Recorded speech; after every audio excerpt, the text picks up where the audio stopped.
This is part 3B of the Go tutorial, where we'll follow on to part A by moving on to some of the major concepts you'll need to know in learning more about Go. Being aware of the phases of a game is important not just in describing a Go game, but also in playing it, since different phases have different priorities. The opening is the time where both sides get a foothold in open parts of the board.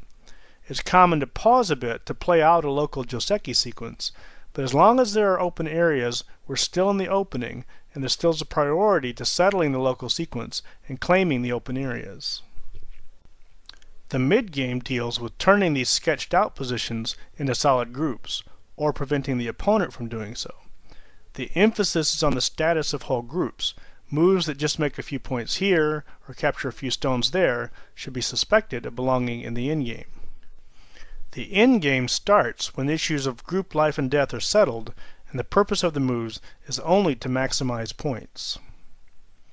Attacking is an important area of Go because, on the one hand, you want to stay on the attack. This is the main way to keep Sente, the control over the initiative of the next move. But there are a couple of caveats about attacking. The first is that you can only attack from a position of strength. You must pay attention to the safety of your groups, not just the one that you're attacking from, but also your surrounding groups that may take collateral damage. This makes attack and defense one of those points of fine balance that you need to keep, and ideally you'll find moves that threaten while securing your group. The other caveat you have to keep in mind is that attacking is usually not done with the single goal of killing your group. There are just too many ways for a group to live.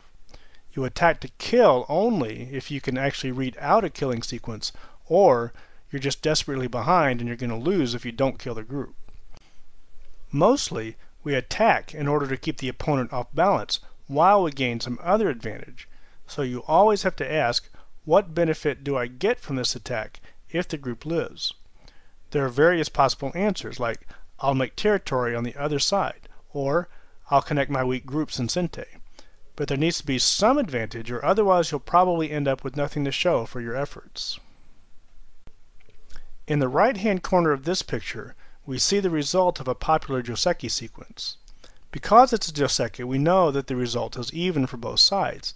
But while white got a secure corner with some territory, it's not immediately obvious what black got for the same investment of moves.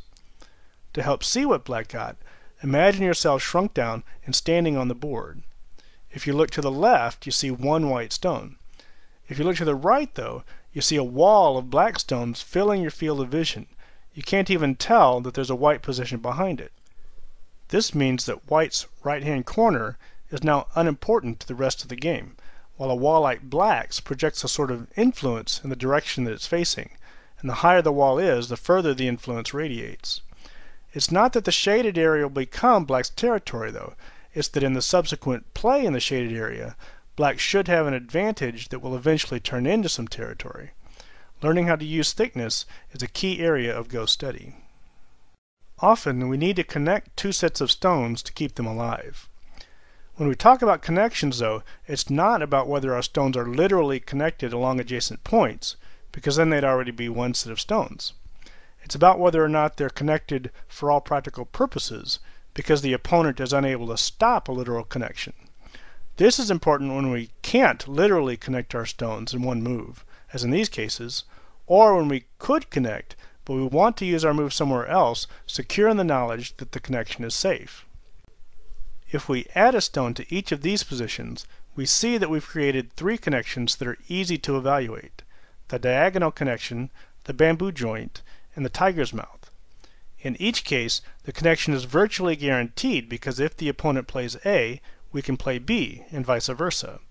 There are unusual cases where even these can't connect, but they're rare. The next looser level of connection includes the one-point jump and a similar position where one side is offset by one, called a kema. These are more easily cut, the main question being whether the cutting stones can live. If the cutting stones are eventually captured, then the connection is restored. For the kema connection, for instance, both cutting stones A and B must have a way to live, often depending on a ladder. This gives cutting stones a high strategic value. They don't just represent a point or two. Even looser than these are the two-point jump and the large kema. These are even easier to cut, but still have a lot of potential to connect.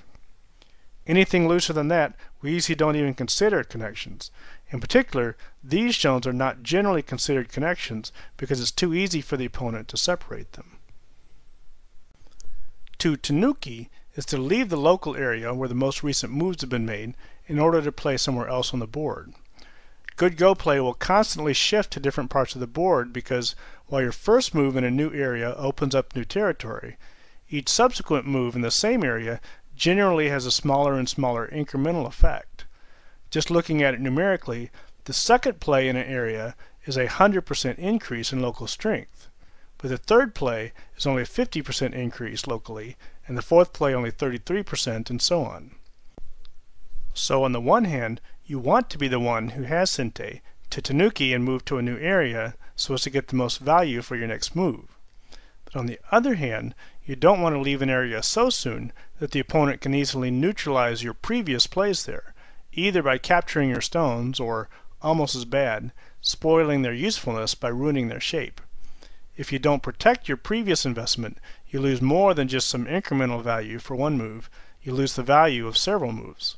Understanding when to tenuki is part of the essential balance of Go. We should say a few words here about planning your game strategy in advance. In general, you do want to think ahead to anticipate your opponent's responses when you're considering a move, and also to learn to read out sequences to make sure they work. But beyond that, don't try to plan how the game will go. There are just too many possible paths. Play according to sound principles and emphasize flexible moves that give you options no matter how the opponent responds. With that, we'll look at a broad outline of how your Go study might continue from here. The most important thing is just to play games and gain experience. Next most important is to arrange for reviews of your games.